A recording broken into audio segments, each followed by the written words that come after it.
Yang terhormat Dewan Penguji, saya Dewi Masula, mahasiswa PPG dalam jabatan jurusan Geografi Universitas Negeri Malang, akan menampilkan video praktek pembelajaran pada hari ini, Selasa 13 Desember 2022. Waalaikumsalam warahmatullahi wabarakatuh. Gimana kabarnya hari ini? Alhamdulillah. Alhamdulillah. Sebelum kita memulai pelajaran pada hari ini, mari kita berdoa terlebih dahulu. Mohon ketua kelas untuk memimpin doa. Persiapan berdoa. Doa mulai. Bismillahirrahmanirrahim. Raditu billahi rabba wa bil islami dina wa bi Muhammadin nabiyya wa rasula. Rabbi zidni ilma warzuqni fahma. Amin ya rabbal alamin. Amin, alhamdulillah. Selanjutnya saya akan memeriksa kehadiran kalian terlebih dahulu ya. Akmalul Farida, Aldi Adam, Arya Ingrid, Binti Rosida. Alhamdulillah hari ini hadir semuanya ya. Selanjutnya tampilan yang ada di depan ini, yang belakang terlihat atau tidak? Terlihat. Selanjutnya saya akan menampilkan video dari YouTube. Mohon diperhatikan semuanya.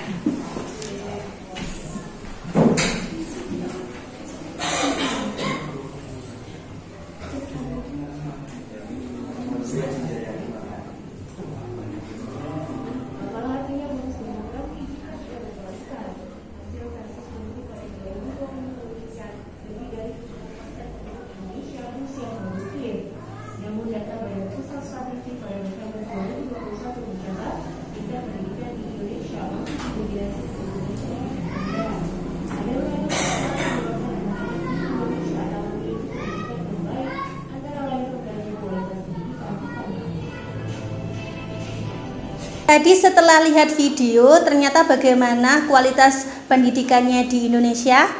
Masih rendah. Bahkan kita mendapatkan ranking lebih dari 100 ya. Tadi adalah 107. Nah, memang salah satu penyebabnya rendah dari pendidikan kita itu adalah partisipasi pendidikan. Walaupun meningkat, tapi ternyata yang sekolah ini belum tentu memiliki kualitas yang baik dalam hal tadi apa?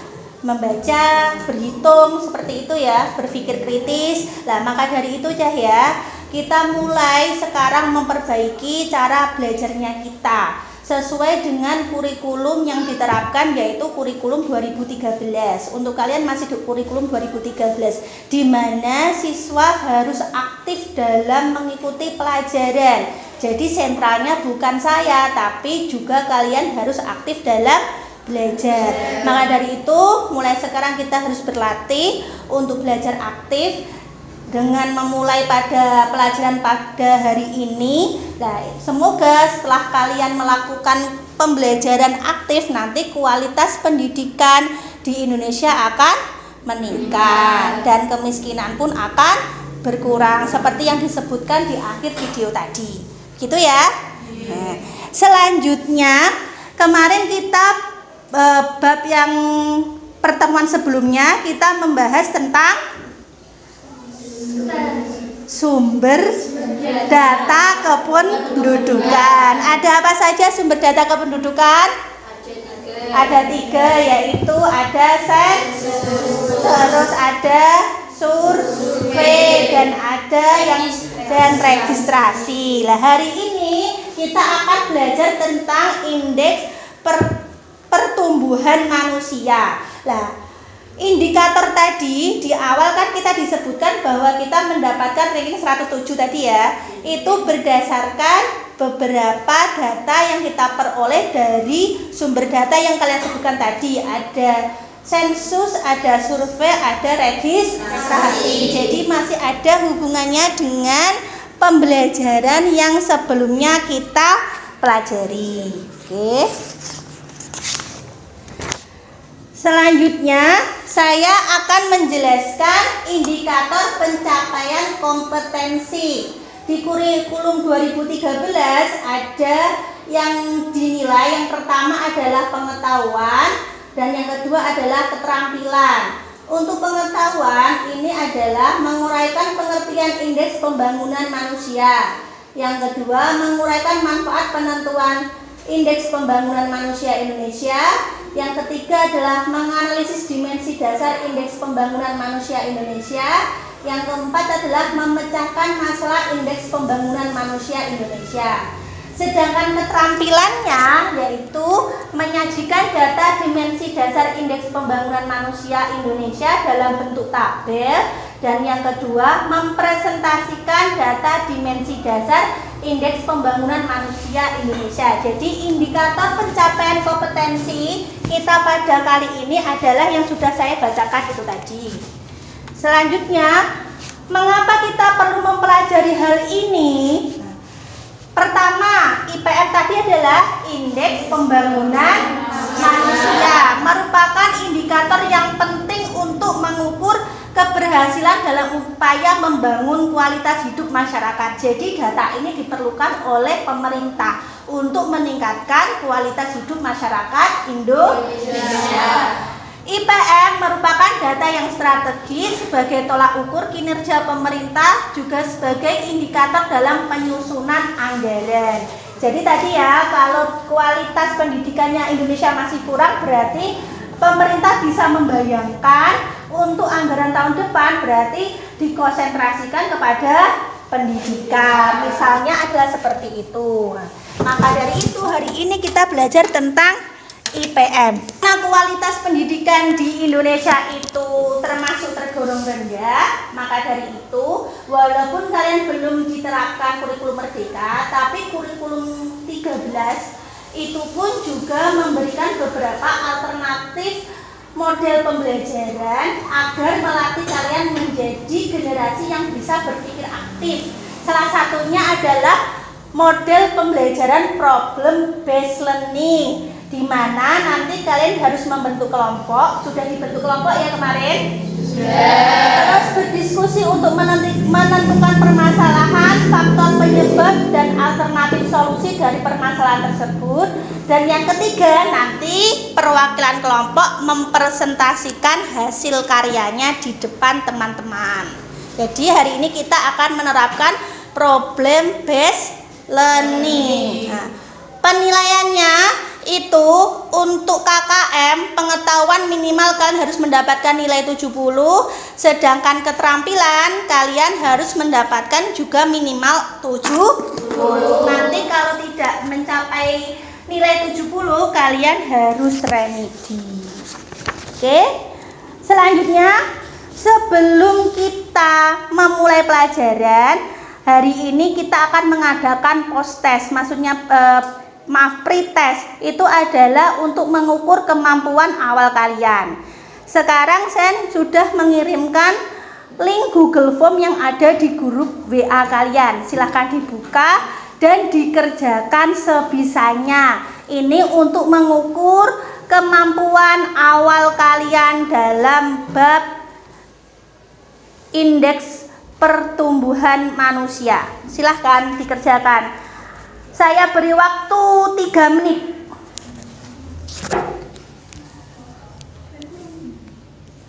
Oke. Setelah kalian mengerjakan pretest, nanti setelah ini saya akan memeriksa hasil pekerjaan kalian. Selanjutnya kita akan membahas tentang ini.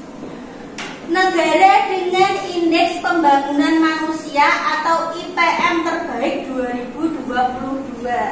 Yang pertama adalah negara Swiss, sedangkan Indonesia berada pada urutan 114 dari 191 negara. Kita ranking 114. Ini apa tidak? Tidak. Perlu untuk diperbaiki, itu ya.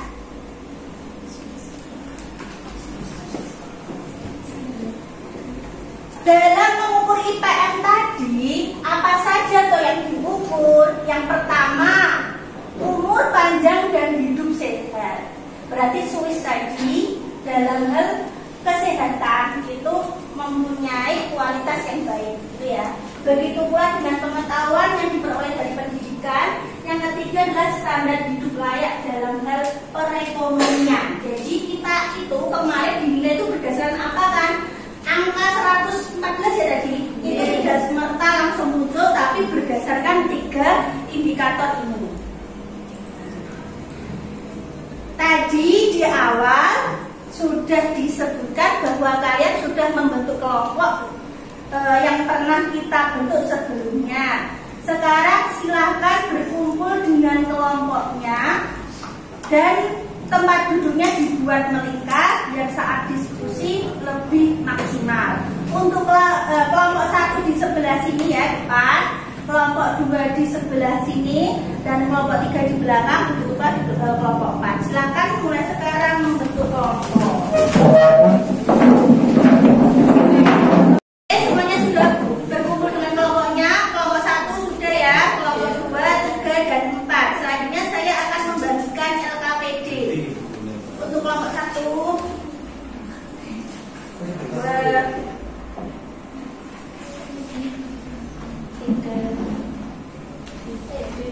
4. Coba cermati LKPD yang sudah saya berikan. Dan kalian pada hari ini untuk meningkatkan keaktifan kalian ya. Yang pertama adalah catat data secara online di web BPS Indonesia.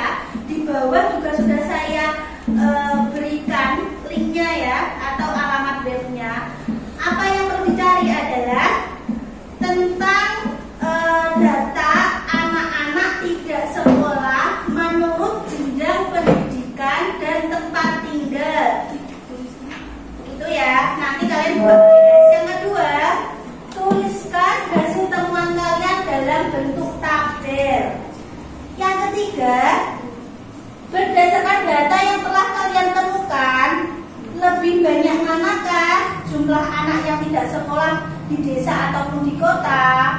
Menurut kalian, hal tersebut menjadi masalah atau tidak? Jelaskan alasan kalian. Jadi nanti kalian berdiskusi untuk menjawab pertanyaan nomor 3. Nomor 4, faktor apa saja yang membuat masalah itu bisa terjadi? Untuk nomor 4 ini, datanya dapat kalian dapat dari informasi oleh narasumber untuk kalian wawancarai. Nanti kalian wawancara dengan penduduk sekitar madrasah saja. Selanjutnya, diskusikan dengan kelompok kalian, tentukan solusi dari permasalahan yang telah ditemukan. Begitu, ada pertanyaan atau tidak untuk kegiatan kalian pada hari ini? Tidak. Oke, kalau tidak, hal pertama yang kalian lakukan adalah mencari data di BPS. Silakan sekarang mulai.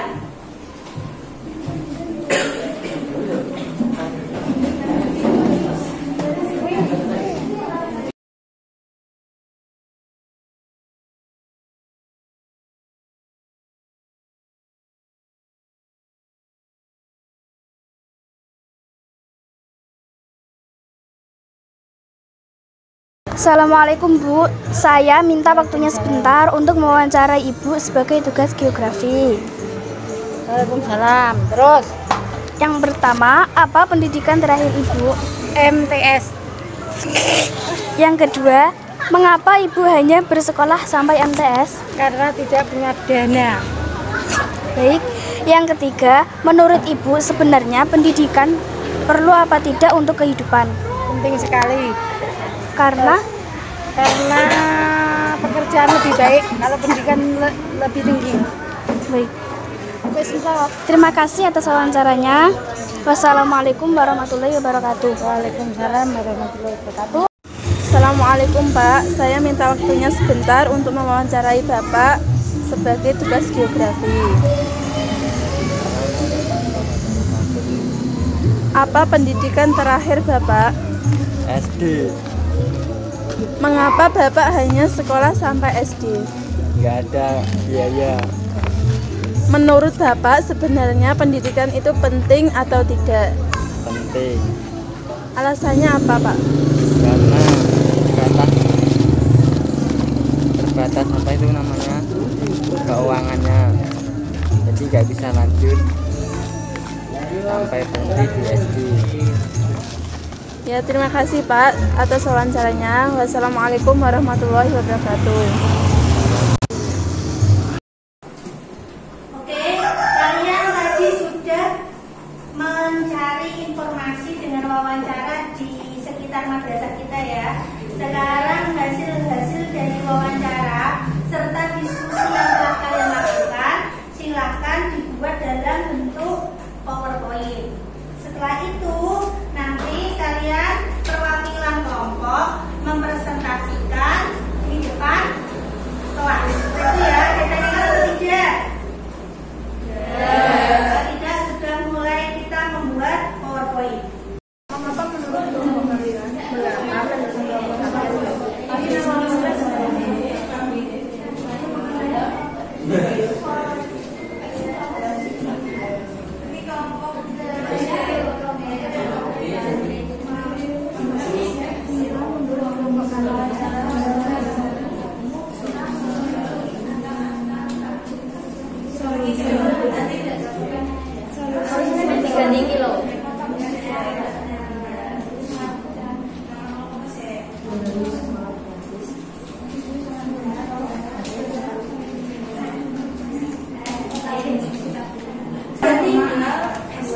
Coba tak tanya, itu kan tabelnya angka anak tidak sekolah berjenjang pendidikan dan tempat tinggal. Jadi tinggal kurang G. G-nya kurang.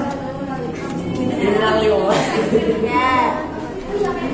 Berarti tingkat pendidikan di desa dan kota kan desa kan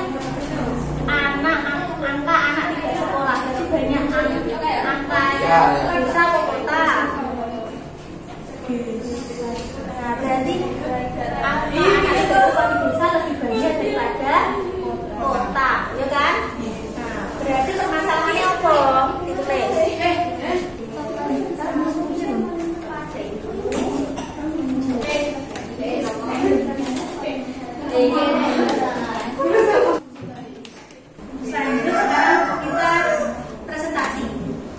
Assalamualaikum warahmatullahi wabarakatuh. Waalaikumsalam warahmatullahi wabarakatuh. Selamat pagi Bu Dewi dan selamat pagi teman-teman semua. Perkenalkan, saya Akmalul Farida dan ini rekan saya Nur Siti Rohani. Di sini kami akan mempresentasikan tentang indeks pembangunan manusia. Baik teman-teman, langsung saja kita mulai ke sesi yang pertama, yaitu pembukaan. Sebelum itu marilah kita baca basmalah bersama-sama. Bismillahirrahmanirrahim. Selanjutnya, penyampaian materi yang akan disampaikan oleh Nur Siti Rohani. Saya persilahkan.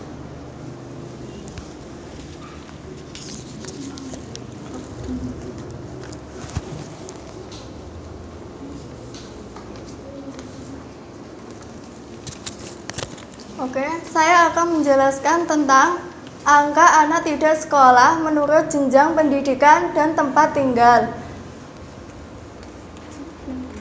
Yang pertama, SD atau sederajat. Di tahun 2021, perkotaan jumlah penduduk 0,34, perdesaan 1,04, kota plus desa 0,65. Selanjutnya, SMP atau sederajat. Di tahun 2021, di perkotaan 5,29, perdesaan 8,62, kota plus desa 6,77. Selanjutnya, SMA atau sederajat. Di tahun 2021, di perkotaan 17,2, perdesaan 27,2, kota plus desa 21,4. Selanjutnya, permasalahan yaitu menurut data di atas, anak yang tidak sekolah di desa lebih banyak daripada anak yang tidak sekolah di kota. Dan juga ada faktor penyebab, dikarenakan tidak mempunyai dana. Dan solusinya, 1. Menyediakan sekolah gratis. 2. Memberikan dana kepada masyarakat yang tidak mampu.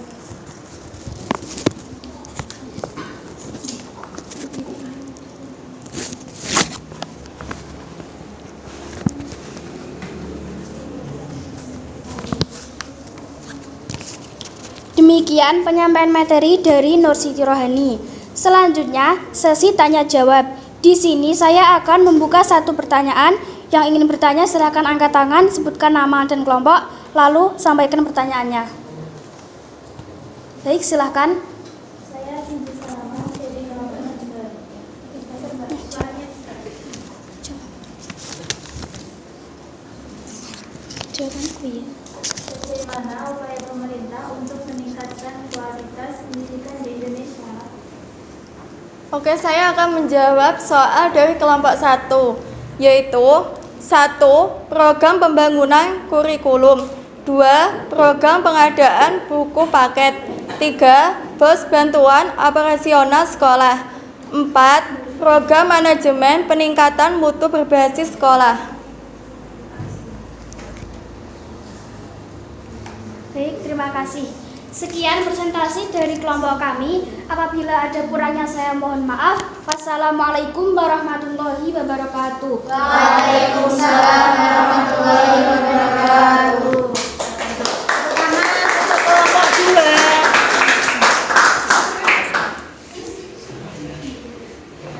2. Oke, tadi kelompok 2 sudah menjelaskan, sudah mencari data dari BPS, di mana mempunyai kesimpulan bahwa ternyata angka anak tidak sekolah di desa lebih banyak daripada anak yang tidak sekolah di kota. Berdasarkan hal tersebut, permasalahannya tadi adalah itu. Terus faktor penyebabnya diperoleh dari, tadi kan sudah wawancara ya. Nah, ternyata setelah wawancara itu, kenapa kok orang desa itu banyak yang tidak sekolah? Karena faktor ekonomi atau dana. Dan tadi kelompok 2 pun juga sudah memberikan solusi. Yang pertama, salah satunya adalah sekolah gratis, begitu. Terima kasih untuk kelompok 2. Selanjutnya kelompok 4. Silakan maju di depan. Assalamualaikum warahmatullahi wabarakatuh. Waalaikumsalam warahmatullahi wabarakatuh. Selamat pagi Ibu Dewi Mas'ula dan teman-teman yang berbahagia. Perkenalkan, nama saya Rosyidatul Mufidah, bertugas sebagai moderator dalam diskusi materi Indeks Pertumbuhan Manusia Indonesia. Baik teman-teman, langsung saja kita mulai ke sesi yang pertama adalah pembukaan. Sebelum itu, marilah kita mengucapkan basmalah bersama-sama. Bismillahirrahmanirrahim. Selanjutnya, penyampaian materi yang akan disampaikan oleh Ima Ismatul. Penyampaian materi angka anak tidak sekolah menurut jenjang pendidikan dan daerah tempat tinggal. Daerah tempat tinggal.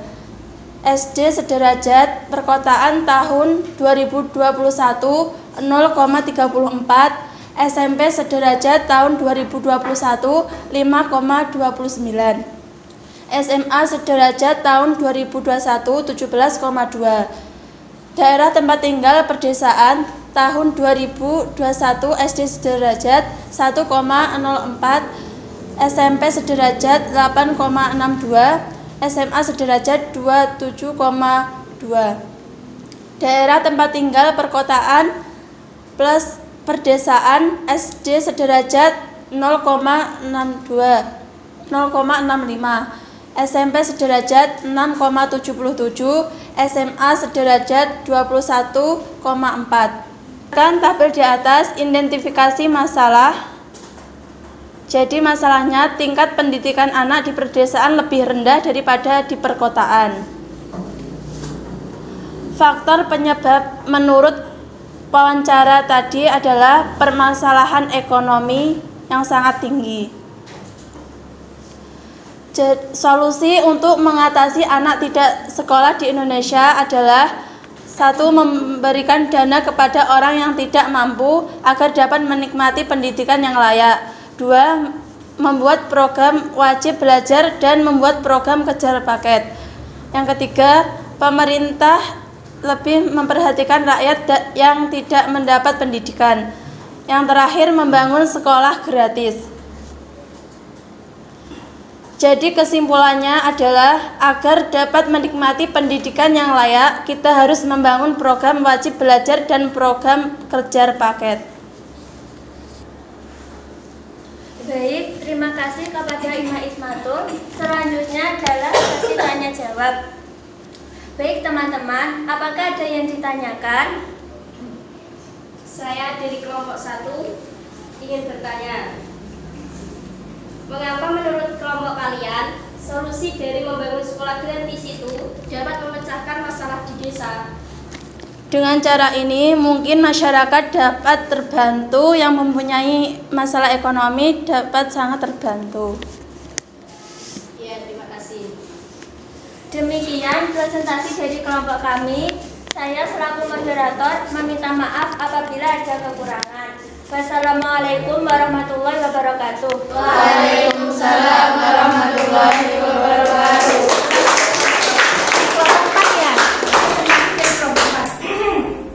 Permasalahannya sama ya, karena memang datanya kita satu tadi dari BPS, yang kedua itu ternyata setelah wawancara ternyata sama. Jadi permasalahannya orang desa kenapa tingkat pendidikannya lebih rendah itu karena permasalahan ekonomi. Dan tadi juga sudah memberikan beberapa alternatif solusi, yaitu kejar paket. Maksudnya kejar paket itu kan ada paket ABC sesuai dengan tingkatan sekolahnya ya. Jadi nanti tidak sekolah reguler seperti kalian, ada program tertentu. Jadi walaupun usianya sudah cukup dewasa, jika ingin bersekolah lagi kejar paket itu tidak apa-apa, untuk mendapatkan pengetahuan atau pendidikan yang lebih.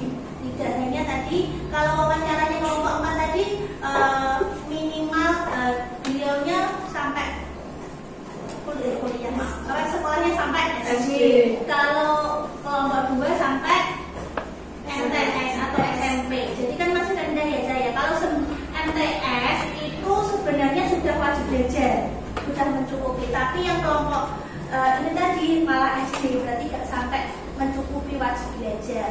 Toh sebenarnya walaupun sampai SMP loh ya Cak ya, kita itu masih walaupun wajibnya sampai SMP, tapi kalau itu diteruskan pada kenyataannya ternyata ranking kita IPM 100 lebih itu tadi.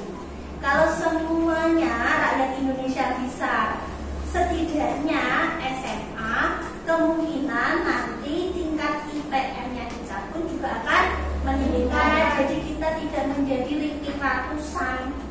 Tadi kan rankingnya ratusan, jadi mana seharusnya kita kan setiap hari menjadi yang lebih baik, dengan salah satunya adalah dengan memiliki pendidikan yang cukup.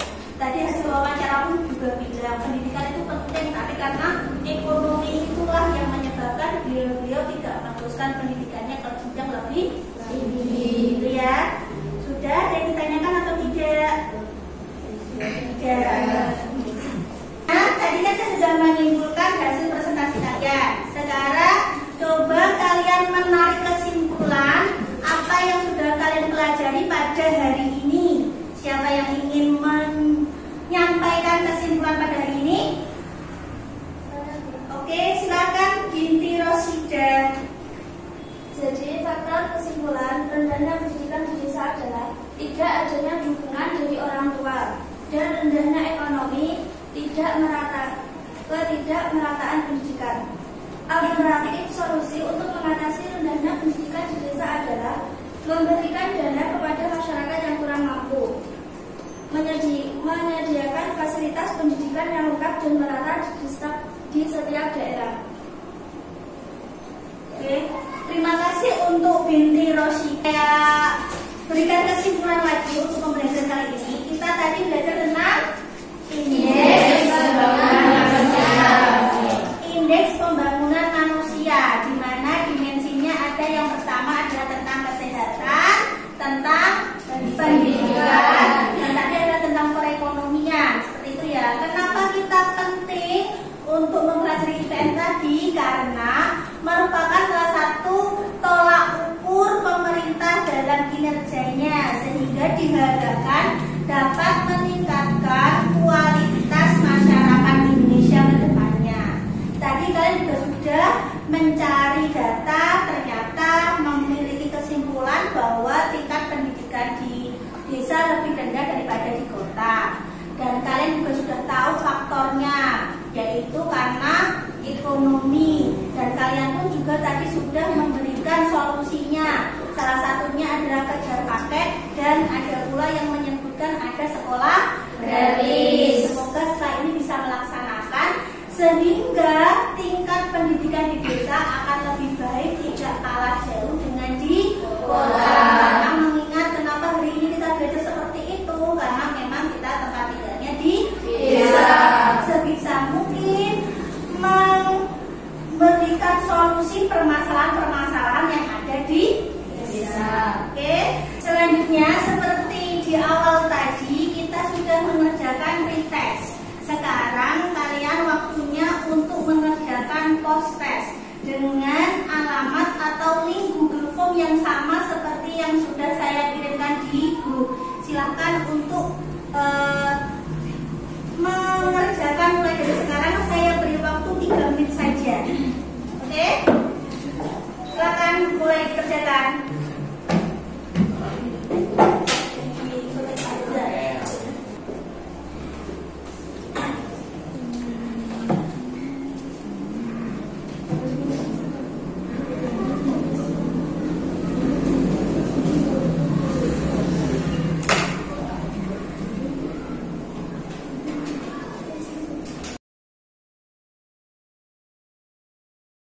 Atas presentasinya hari ini, baik kelompok 1, 2, 3, dan 4 semuanya sudah baik. Cuma berdasarkan penilaian, kelompok yang terbaik adalah kelompok 2. Tepuk tangan untuk kelompok 2.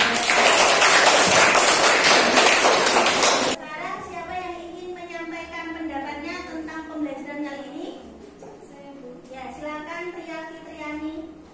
Baik, saya akan menyampaikan refleksi pada pembelajaran hari ini. Yang pertama, hal yang disukai pada pembelajaran kali ini adalah bisa melatih kerja sama antar kelompok secara maksimal. Yang kedua, siswa akan lebih cenderung dalam mengerjakan tugas dengan metode berkelompok. Yang ketiga, mempermudah siswa dalam mengerjakan tugas. Yang kedua, ada hal yang tidak disukai dalam pembelajaran kali ini. Yang pertama adalah kesulitan dalam hal menggunakan komputer karena akses internet yang sulit. Dan yang terakhir adalah pada saat presentasi gugup. Oke, terima kasih untuk Triani. Ini pertemuan untuk pelajaran biografi saya rasa sudah cukup.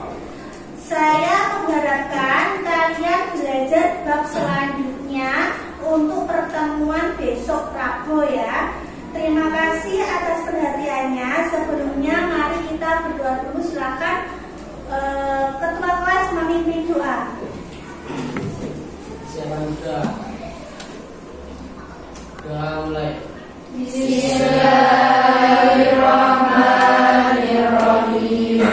Wal asri innal insana lafi khusrin illa alladziina aamanu wa 'amilus shalihati wa tawashaw bil haqqi wa tawashaw bis sabr. Rabbana atina fid dunya hasanah wa fil akhirati hasanah wa qina adzabannar. Amin ya rabbal alamin. Oke, terima kasih atas perhatiannya pada pagi hari ini. Semoga pelajaran hari ini bisa bermanfaat bagi kalian, dan jangan lupa tetap jaga kesehatan dan belajar bab selanjutnya. Terima kasih. Wassalamualaikum.